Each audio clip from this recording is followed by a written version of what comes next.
really cool.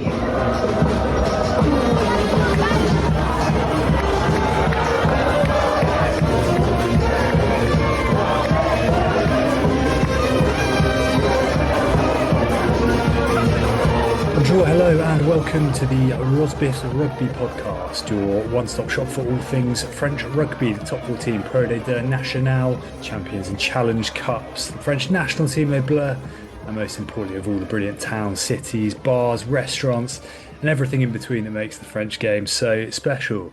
Rob, you have gone National kit today. Is that going to go any other bits of National stash in the locker, or is that the Well, sole... technically now I do because I've got some Mont de Marsan stash, haven't I? Ah, wow. Yeah, hadn't thought So about yeah, maybe I could have gone double National and worn my Larry bucket hat. that. Adorned in CA Périgueux.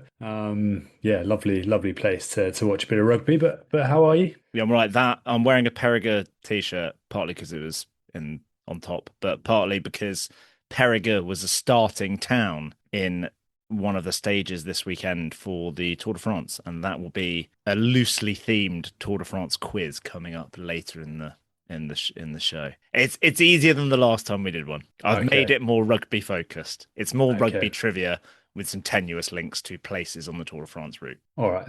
Happy days. Well, I'll await that kind of with a slight shiver down the spine, but we'll see we'll see where we get to. How are Shall you? How are we? you? Where did you watch the big game Saturday night? The big game Saturday night. Oh, sorry, talk about the England game. I was like, I'm pretty sure it was Saturday morning, France, Australia, but unless you're Australian, of course, or living in Australia, I should say. I watched the game at home in the end. I contrived to miss the first 10 minutes, which was no big issue. And then snuck outside to let the dog have a loo break, and then I heard every house around me erupt when Jude Bellingham got the winner. So the seminal moment I missed, but I did. What I have noticed is when I've been in the garden, three England goals have been scored in the last couple of weeks. Both the goals against the Congo, or DR Congo, it was, wasn't it, rather than the Congo. So yeah, that's what's going to get me. That's what's going to get us through Wednesday night against Argentina, to Hey, is set that up the Rosbiff, or potentially set up a nice Rosbiff brunch? flavored. Yeah, look. Isn't it mad that this time next week England could be World Cup winners? We could be Yeah, doing that. the could is Could doing is a some big, yeah, serious yeah. lifting, isn't it? But yeah, it's been Arguably the two nations that hate England the most, other than Scotland, in our yeah, way. yeah, I heard who, there was also some stuff on the news this morning about Gibraltar, so I'm sure the Spanish hate us as well. So yeah, yeah, quite right it ends too. up being them. As it should be. Yeah, bizarre to think that, but I don't know. I feel like I know how it's going to pan out, as it always does.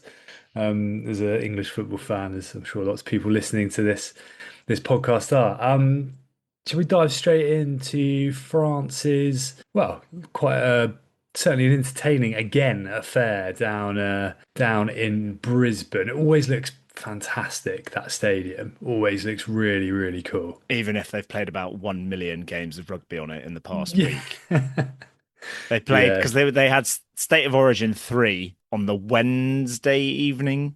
So that's three Think nights so. before. And I think they had a whole, well, they had an NRL game the previous weekend as well for either Broncos or Dolphins play there as well, I think. So yeah, almost certainly a game, two games in the week before. I And it saw. showed. That's why, like, I'm pretty sure that's why lads were like slipping over, because I imagine the pitch was just a bit of a mess and it looked awful. The stadium looked cool. Like Suncorp looked really cool. Yeah, I really like it. It looks just, I don't know, it's sort of, I've got like a weird kind of nostalgia, seems a bit intense because it's not that long ago, but like the 2013, was it, Lions tour, and just kind of watching that back, and Suncorp being a big part of that. I also saw that Le Garrick and Hastor, I think, went to the Origin game, which is a I think quite a few of them did. pretty cool Yeah. gig. Yeah. Yeah, very nice thing to drop in on. They were certainly both in the New South Wales Blues colours. A couple of nice kind of remake retro numbers, which is quite cool. Nice. Nice.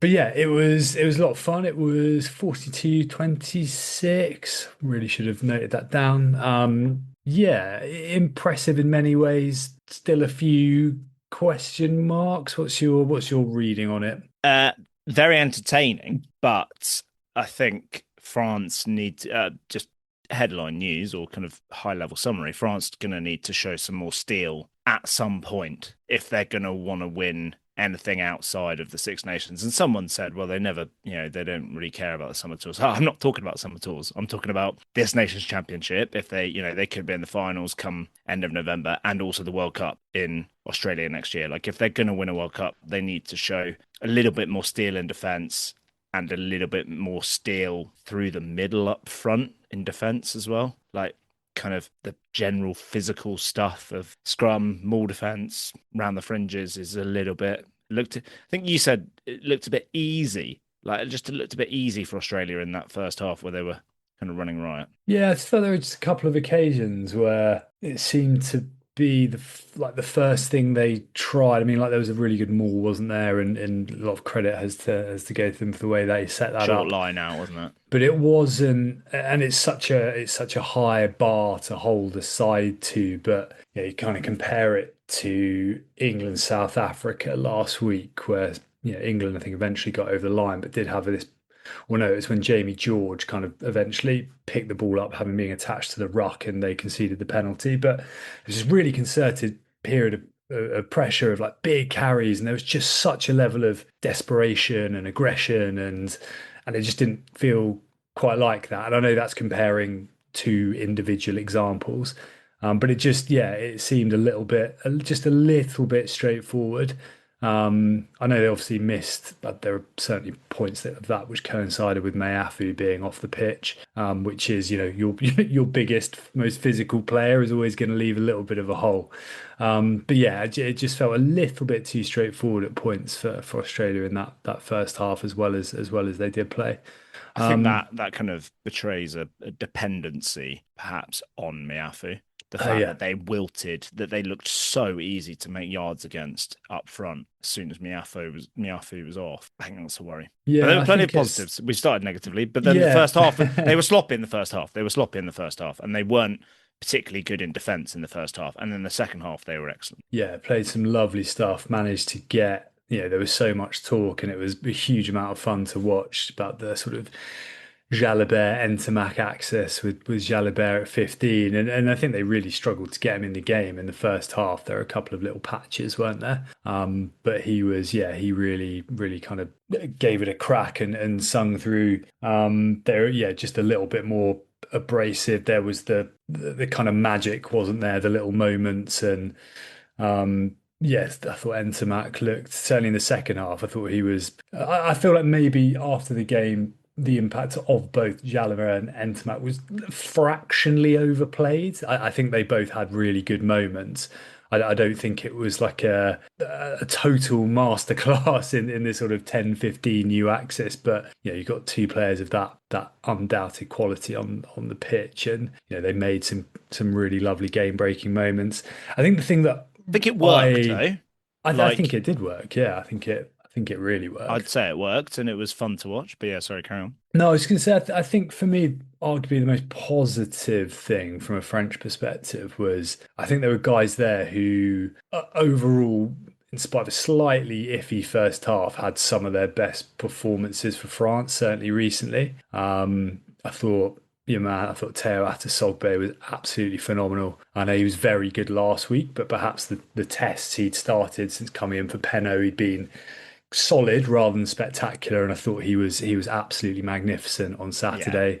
I thought Lenny Nucci, another guy we obviously absolutely love, was the pick of France's back row by quite some quite distance. He some way. was Yeah, he was brilliant, and just really, I think, really nice to see. We spoke about it a little bit like a while back with Sam Lana about the impact or less obvious impact of the French back row. And so that was in the Six Nations, talking a bit more about the role of Cross and Jelonch. And I quite enjoyed just seeing a French six having like a really outsized performance, like really, really aggressive in the carry. I thought he was fantastic. And then even off the bench, I thought Maxime Lamotte had his best game for Yeah, France. I thought he was fantastic. And probably Kylian Tisserand as well, who's been really good off the bench in the last year when he has had a chance. yeah. And it just feels to me like there's this. We've spoken for ages, and everyone's spoken for ages about this kind of strength in depth. But I think we're now starting to see this kind of first, second, third choice in so many positions of proper test quality, not promising young guy coming through, of like bona fide test quality in so many positions. Not all positions, but in so many. And I think that's really exciting. Yeah, I think I guess you could add Robbery into that as well. Looking like a real rock star at 13. Again, Gorge pretty good for off the bench as well. Calvin Gorge Um, first touches against Australia off the bench as once in November, line break sends him over once now. Just an absolute nightmare, it seems. the thing about that, and it's interesting that you kind of highlight the strength in depth, is that we don't quite know where this Australia side are at, and they have lost 6 in a row. I think for France, it's still impressive to win at Brisbane. They haven't done that for a while. It's impressive to get a win away when there's players missing and they've had long seasons and they've played so many minutes, some of these guys, and they've had to travel across the world and stuff like that. I think that is impressive. But Australia, how good are they? And I don't mean that sounds really good, really basic question. They didn't look like a particularly coherent team themselves. So the best player on the pitch for the entire game was probably Fraser McWright, and he played the entire game as well. Like they've clearly got some outstanding individuals, but there's just no. I can't remember the geezer's name.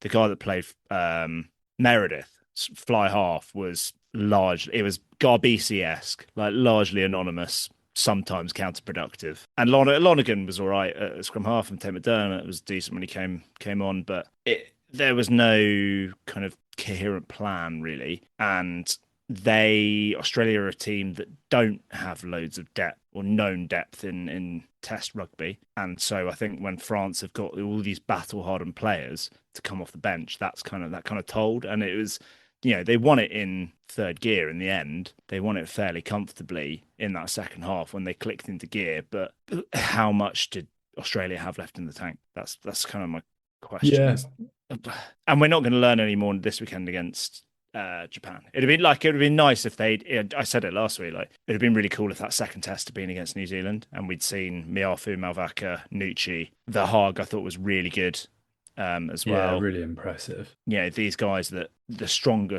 guys that have come in from the top 14 final, if we'd seen them against New Zealand, could they have had the impact that they had against New Zealand that they had against Australia? Don't know. We don't know. Yeah, yeah, it's a really fair point.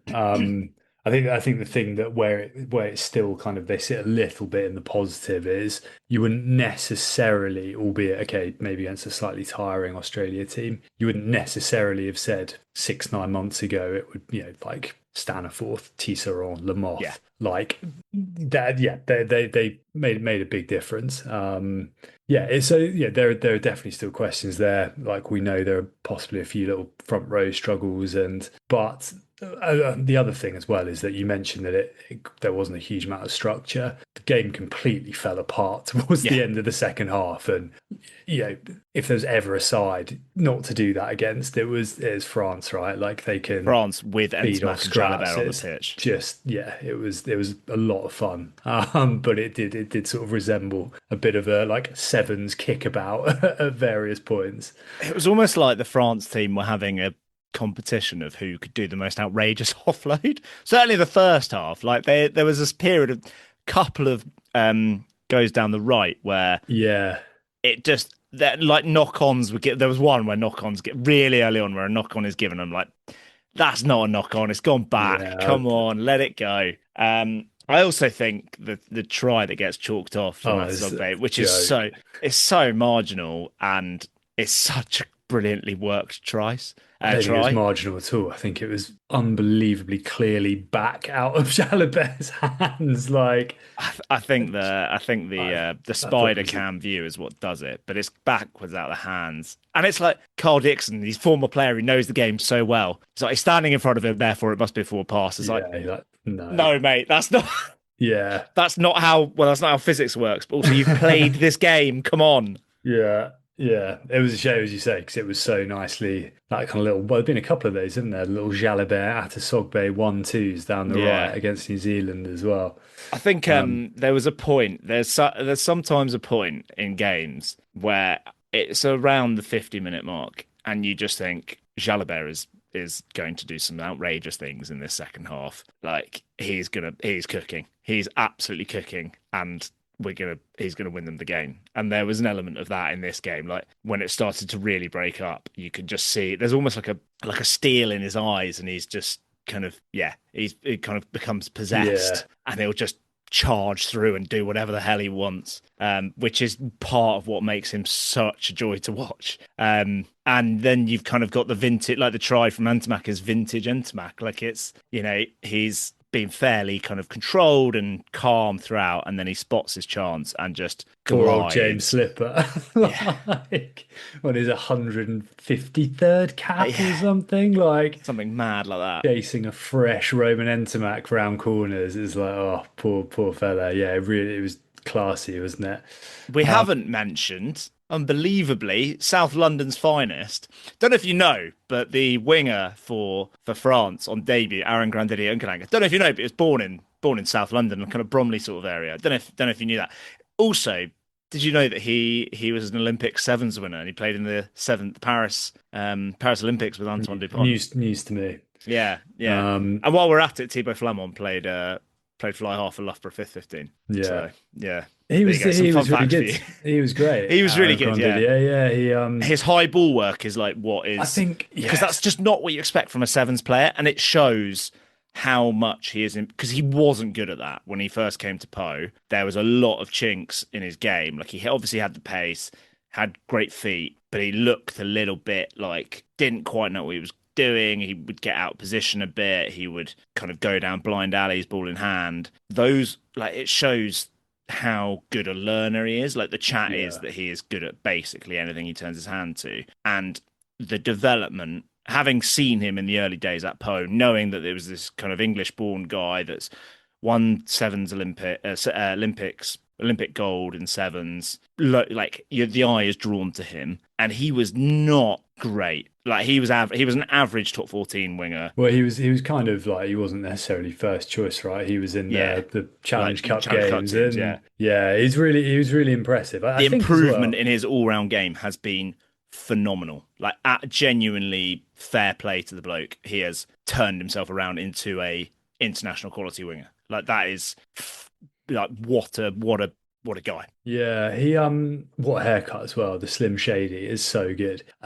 He also and it's not to try and needlessly pile pressure on or be, try and make some wild prediction, but I think even with France's wing resources, he's a really good he's got a really good shout at that World Cup squad next year because of the aerial stuff. I mean, Louis Bielbiarré is obviously locked down on the left wing, and his aerial game has improved a lot as well. But Grandidier is so good that he gives you an option that maybe a few others don't. Maybe like France aren't quite as strong as others, and potentially an option there to change up tactically, shut a side down who are really good in the air. Like it's a They can just fantastic go. option for them to have, and because he's got all of the quality around it as well. It's not just the bomb disposing. Yeah, like they can go with Grandidier and Natasogbe on the wings and do kick chase stuff if they need to, and they don't lose anything else in any other aspect to the game really, other than just the raw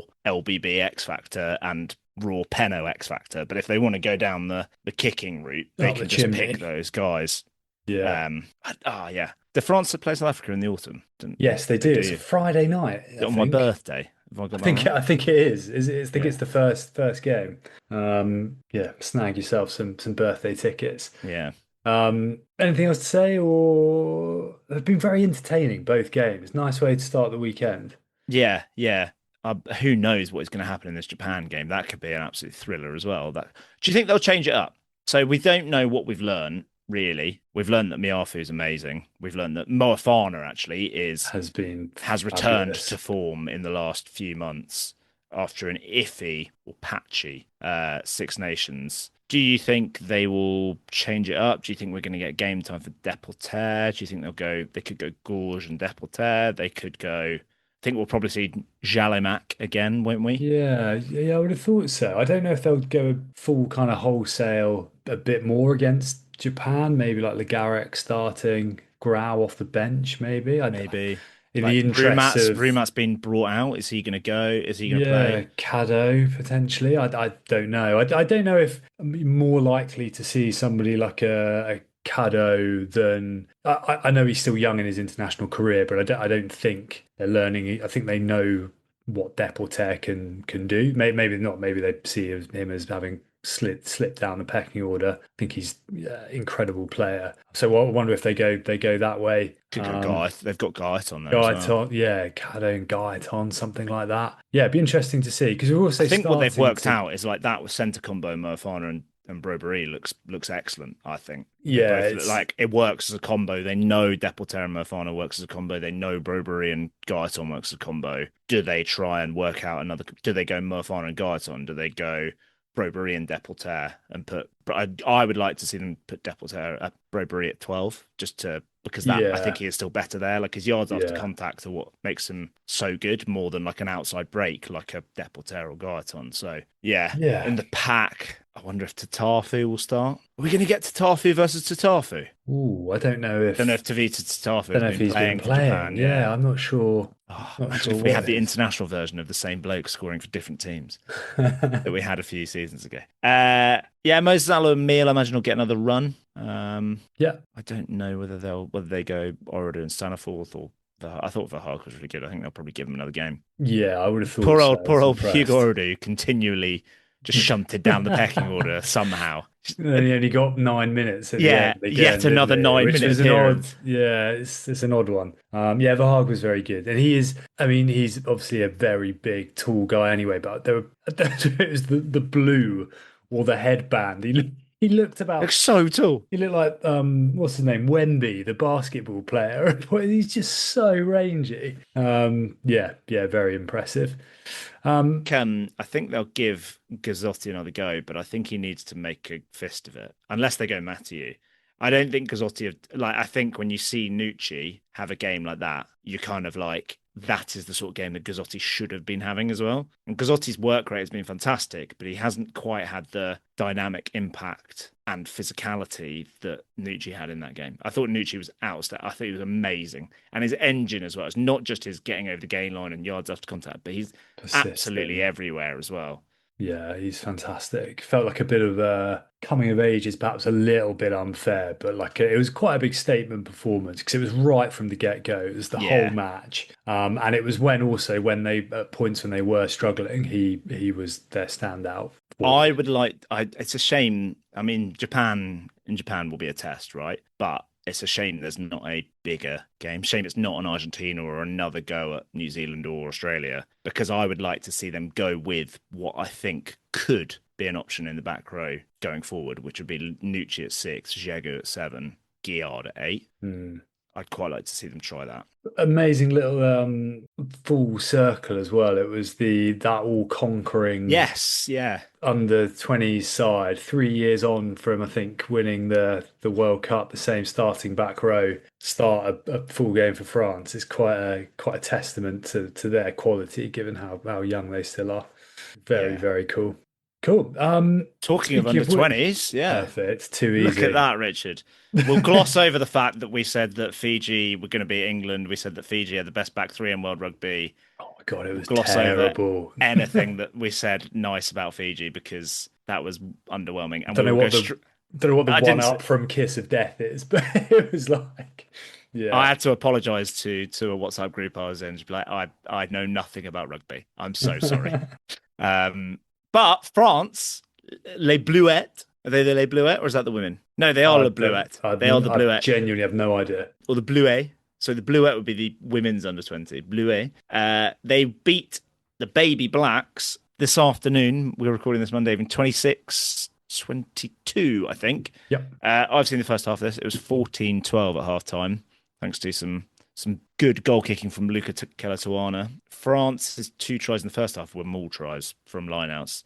Gabin Garot, the hooker, is going really well. Andrew Sarachi, flanker, looks like a proper X Factor player. One of the filthiest steps I've seen from Paul Celio's Willer, the Provence winger. It was beautiful. New Zealand played with some serious pace. Like their back row and some of their backs were class. I'm gonna probably watch the second half after this because it was quite a fascinating game and both teams playing at ferocious pace.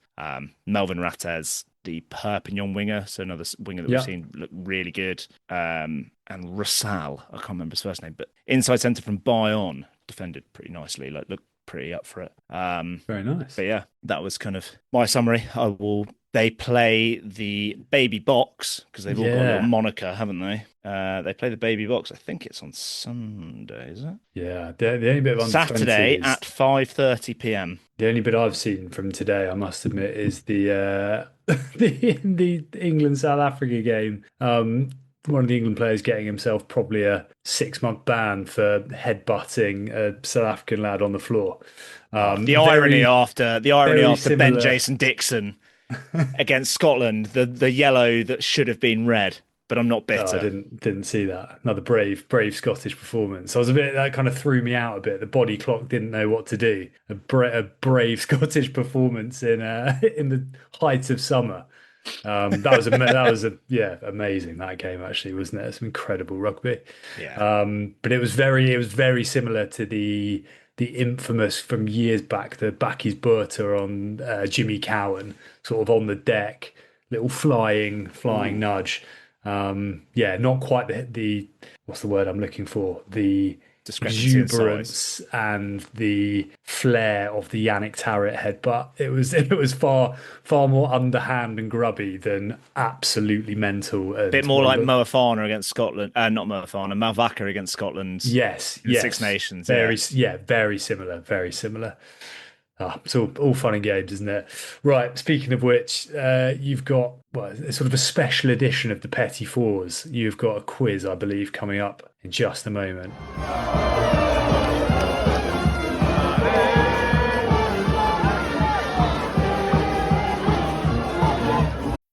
Across the country, United Health Group is working with local partners to build healthier communities every day. That includes helping partners like the Good Acre provide 45,000 meals and lower A1C in the Twin Cities, and helping Hello Family doulas deliver 44% fewer underweight births in Spartanburg. Because building healthier communities starts by giving people access to the care and services they need to live healthier lives. Learn more at unitedhealthgroup.com/commitment. Okay, Rob, I'm slightly concerned. The last time we did one of these was like the mid-year or like Christmassy. I think I was sat outside a Pret in Paddington Station dialing in from a phone from 1981. Yeah, am I going to do any better? Because from memory, that was a scarring, a chastening experience. I think you will do well, and I think you will do better than the previous time we did a Tour de France linked, a Tour de France adjacent themed quiz, because I think that was... Last time I did that, it was genuinely quite impossible. Okay. This one, hopefully, slightly easier. Play along at home, in the car. Right, so I'm going to do the question. So that people can play along at home, I'm going to do them all together. So you might need a pen and paper or a phone. Ooh, okay, I've got... to note down your answers. Partly because I want to see if Elgin Alderman can better you. Because I think the 10 questions, I think Elgin could get 10 out of 10. I mean, yeah, that's fair enough. Okay, I've got a pen and paper. Okay. Question number 1. Stage 4 of this year's Tour de France started in the medieval city of Carcassonne. A team from... who did Carcassonne beat in the National 1 final in 2025 to return to Pro de Deux? The team they beat is also from a town that is a starting town in this year's tour, Stage 17. Okay, I think I know that. Question number 2. Stage 4 passed through the town of Esperanza, approximately 50 kilometres as the crow flies from Carcassonne, but 85 kilometres in the Stage 4, which was the birthplace of Paul Barrière. Paul Barrière did play for the local team and for Carcassonne, but he is better known for founding an international body and creating a World Cup in another sport. Which sport now plays for the Paul Barrière Trophy when they contest the World Cup? So he's from a town called Esperanza, who he played rugby union for, and it is near Carcassonne. He played for Carcassonne, but he is more famous for another sport. What sport is that? Wow. Okay. Question number 3. Stage 5 started in Lannemezan. Which Toulouse prop who joined the Stade Toulousain Academy as a 16-year-old started his rugby at CA Lannemezan? Current Toulouse prop.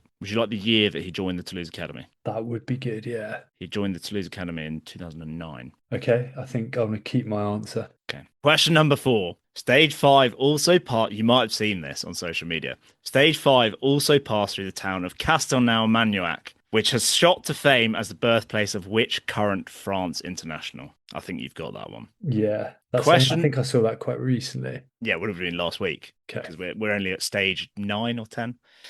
Question number 5. Stage 6 started in Pau, and the first kilometre passed through the suburb of Bizanos. This was referenced a few weeks ago, if you can remember. Which former France international and Heineken Cup winner coached Avenir Bizanos between 2009 and 2011, a period of time when his son was playing in the youth team at Avenir Bizanos? Could you repeat that, please? Stage 6 started in Pau, and in the first kilometre passed through the suburb of Bizanos. Which former France international and Heineken Cup winner coached Avenir Bizanos between 2009 and 2011, a period of time when his son was playing in the youth team at Avenir Bizanos? So the club he was coaching at, his son was in the youth team there. And he won His son the is a current professional rugby player who moved initially from Avenir Bizanos to the academy of the club that his father won the I've got it. You should get that. I think I've got Stage 6 moved swiftly from Bizanos to Idron, which was 3 kilometres from the start line in Pau, which is where a former France international started his rugby, playing for AS Idron Le. He also, ironically, played for Avenir Bizanos in his youth, but he is best known for playing for Section Paloise and Biarritz Olympique. He made 41 appearances on the wing for France, most famously on the opposite wing to Christophe Dominici in the 1999 Rugby World Cup, and he scored the 4th and final try in France's epic comeback win over New Zealand in the semi-finals. Who is he? Oh, this is like a criminal one to not. This is one of those ones like when you hear the name, you're like, that guy. Okay. Would you like that repeated, or have you've got that? No, I don't think. I think I've got enough there that I should get it, even though I don't know who it is at this moment in time. Question number 7. Here you go. Stage 6 also passed through the city of Lourdes. How many times has FC Lourdes won the Bouclier de Brennus? Okay. You happy with that? I can give you a clue. Yeah, no, I think yeah. Okay. Stage 7, which was was in the lawn department generally, went through the main prefect of town in the lawn department of Mont-de-Marsan. The club's rugby side Stade Montois have won the Brennus Shield just once in their history in 1968. Who did they beat in the final? I think you got that. That was a quick. Question number 9. Stage 9 on Sunday, yesterday, got shortened due to the heat and started in the town of Brive-la-Gaillarde. And the route took place, I think, entirely through the department of Corrèze. Which player born in the Corrèze department captained CA Brive to their Heineken Cup final win in 1997? God. I can give you a clue that will almost guarantee you get it. Is that a bad thing to do then? Should I just? I'll see what if you've leave it. I'll leave it for now. Okay. Yeah. Question number 10, the final question. So they had a rest day today in the Cantal, and the tour will start tomorrow on Tuesday. Will resume for stage 10 in the town. The starting town is Aurillac, home of the famous Stade Aurillacois Cantal Auvergne. Head coach Romeo Gontignac has 76 head coach of Aurillac, that is, has 76 international caps for which country? I think I know that. I think you know this. Okay. Do you need any clarifications or further clues or questions or anything? No, I think I'm all right. No, let's crack on. Okay. Question number 1. Carcassonne, who did they beat in the National final a couple of years ago or the season before last? 2030 Champions Cup winners. Chambéry. It is Chambéry, which is the starting town of stage 17. Question number 2. Paul Barrière, which sport plays for the Paul Barrière Trophy in their World Cup? I've made an assumption based on the fact that they've got quite a good rugby league team that it might be rugby league. It is rugby league. The Rugby League World Cup is the Paul Barrière Trophy. Nice. Yeah. There was all sort of stuff about. There's really quite an interesting story, I think. Imagine there's an. That's fascinating that the trophy is named after a Frenchman. Yeah. Well, he set up the basically the world body for rugby league, wow. like the international. So he was head president of the International Rugby League board or whatever it is for years. But yeah, quite cool that. There was also on that route, sorry, this is a bit of a detour. There was on that route was a place called Quillan, and US. I was going to try and fumble this into a question, but I decided it was too hard. US Quillan won the Brennus in 1929, and I was like, I did not even know that was a team. They don't even exist anymore. And the team they beat in that final is now a rugby league team as well. But they won. They competed three finals in a row, lost 2 of them. But yeah, that was also on that route. Anyway, question number 3: which Toulouse prop started at La Mazan? I put down, and this was before the academy. I put down Cyril By. Correct. Oh yes. Yeah, Aldegheri I think started at Blognac, I'm pretty sure. Oh, cool. Because that was the other, realistically, that was the other option, right? Castelnau-Magnuac is the hometown of who? Antoine Dupont. Correct. And I think he was on the route the other day, wasn't he? I think so, yeah. Possibly palling up with Emmanuel Macron. Question number 5. Who was the player who coached Avenir Bizanos in the suburbs of Pau? It is... I've forgotten his first name. It is father of Leo Carbonet. It is Philippe Carbonet. Philippe Carbonet. Yes. Okay. Yeah. And his son played there as well. Right. Question number 6. The winger who scored the 4th and final try in that epic 1999 semi-final. Played for Pau for years. A little bit of a spell at Biarritz as well when they won a couple of Brennuses. Okay. I think I've got this. This might be miles off. I think the last name or part of the last name is Sales. It is, yeah. But I don't know what the rest. But I don't. I can't remember his first name. Is it double-barreled? Yeah. Is it like Bernard Sales? Philippe Bernard Sales. I will give you half a mark. Yeah, I'll take half of that. Because you're looking quite good to get 10 out of 10 here, and I can't let that that's happen. Fair. That's fair enough. How many times have FC Lord won the Bouclier de Brennus? I had in my head 3. Oh, so the clue I was going to give you was they're the joint 4th highest amount of wins. Oh wow! So it's 8. 8. Yeah, they've lost 3 finals. So in the rankings, they are behind Agen because Agen have competed more finals. Wow. But yeah, they've got the same amount of wins as Agen. That's mad. Stage 7 went through Lond, Mont-de-Marsan. Who did they play in the famous 1968 final? The one honoured by the shirt that what's his face Westbrook. I'm pretty sure Russell Westbrook.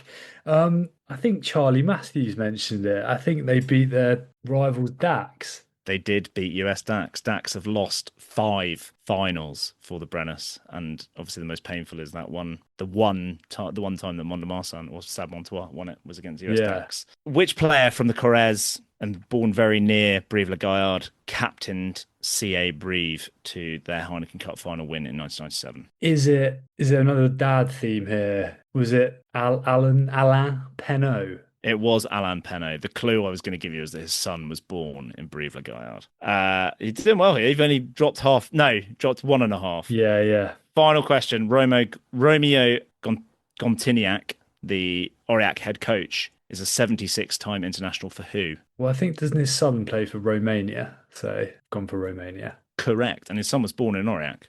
Was it? Slightly, yeah. So he's French born, but obviously he's going to Cast. Yeah. He is, yeah. So Romeo Gontignac, I think, must be one of Romania's most capped players. There can't be that many that have played 76 times. Decent number. Well done, Richard. I told you that I'd made it slightly easier or made it more rugby themed. 8.5 out of 10. There's some quite nice explainy clues, kind of bit of time to work it out. Yeah, I feel like not being under pressure of having your train called for in fight any minute.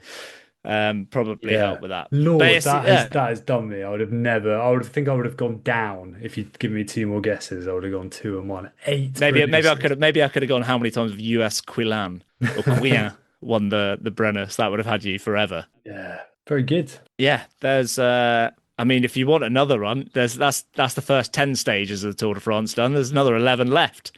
Taking in Nevers, Chambéry, Grenoble, Somewhere else, like obviously Shorts. a bit more of Aurillac. Yeah, plenty of it's quite like there's a section of the Tour de France website that does the culture, and I was like flicking through trying to read about the bit around Po, and this is where I got the idea for the quiz. Is like just randomly, it's like 3 kilometers, and there's just a photo of Philippe Bernard Salads. It's like right, what? Right, well, this is a rabbit We hole can I'm going down now, we isn't can it? shoehorn this in. Yeah, Excellent. Well, yeah. it I'm had a very feeling extensive piece on Castelnau Manuac. It had like Antoine, basically like a obituary for Antoine Dupont.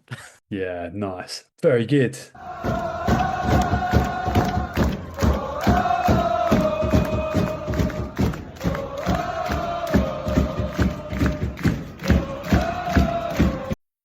Whether it's a movie night or just midday, Skinny Pop is a salty snack that keeps on giving.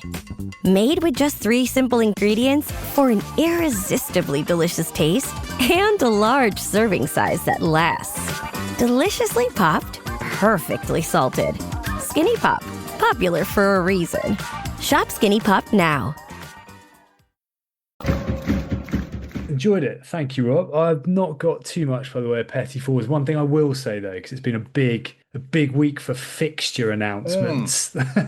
All of the top 14 Pro Day Dirt fixtures are out. The Champions and Champions Challenge Cup. Cup fixtures are out. I don't think the National ones are, but I haven't looked in the last couple of days. But they must be soon because if I'm not mistaken, certainly last year National started the week before Pro Day Dirt at the end of August.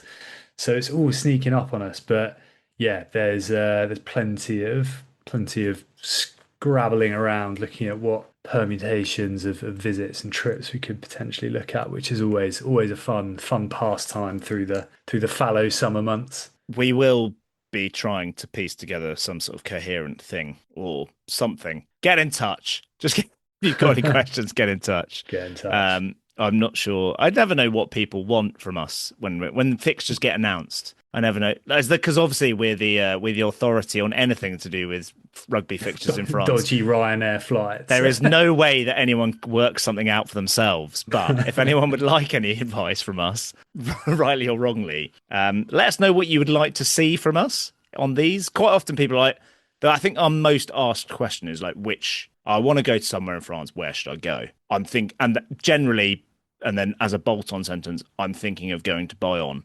Is like, yeah, is probably the kind of most asked question. Did I see that you sent some messages to Spritz and Scrums? They've got a little trip to Bayonne lined up. Yeah, Benetton Bayonne, which is a fantastic one. The Harlequins, obviously, we've tagged onto a few of those with our Quinn supporting mate. It had the potential for Toulon and Van, and have managed to get them both at home after years of excellent trips. Edinburgh, which is a great city, and Swansea/Bridgend, which I think I would rather go to Van than Swansea or Bridgend. Same place, mate. Same country. Both Welsh. Oh, yeah. Sorry. Yeah. So, But no, some really always fun pouring through those. Hopefully they play them at the Knoll instead in Neath. That would be fun. Is it St Helens they're playing at? Yeah. And then the Knoll, which is we saw the other day through one of our good mates from Neath who are hosting like the Fijians at the end of August versus Neath Rugby Club. It sounds incredible. That sounds like a hell of a day out, doesn't it? Yeah, it really does. Do you reckon they'll let, Wine and Golo be let off his pre-season from Lyon to go and play at the Knoll? Let's hope so. Rob, anything else? I guess next week that might be us for a couple of weeks. Next week, I think we'll round up the tour, and then maybe we do a separate one the week after for Golden Buffs. Yeah. Okay. Special edition Golden Buffs. There could, if you want it, Richard, I can do another part 2 of Tour de France linked quiz. The rugby theme, the rugby quiz, based loosely around places in the Tour de France. Some facts about the Tour de France. All right. Yeah, sounds good. I'll take you up on that. And yeah, week after Golden Burst. That is one thing. We've already got quite an extensive list, but if you have any standout awards nominations for Golden Bursts, get them in. Award categories, winners, losers, let us know. We'll be eagerly compiling one I have them. thought that I haven't shared with you that I've thought of over, we've mentioned it this week and last week. Best lid could be. Yeah. Could be one. All right. Nice. You can follow us at Rosbif Rugby on everything, anything. We'll be lurking. Email us rosbifrugby@gmail.com. And in the meantime, enjoy the final game of the French rugby season. Yeah. If it counts as that, France v Japan is it Saturday? I assume so. They're Saturday all at 9:40. Oh, lying. There is an overlap with Ireland, New Zealand. So I don't know where it's going to be on TV or if I'd need to go via a red button or something like that. But and then Premier Sports for the under-20s final, 5:30 Saturday evening. Yeah, that could be a wicked watch. France, South Africa. That'll be a Which lot of fun. clashes with somebody, probably. Almost some certainly. other game. All right. I've been Rich. That has been Rob. We've been at the Rosbif Rugby podcast for another week. Au revoir. Au revoir.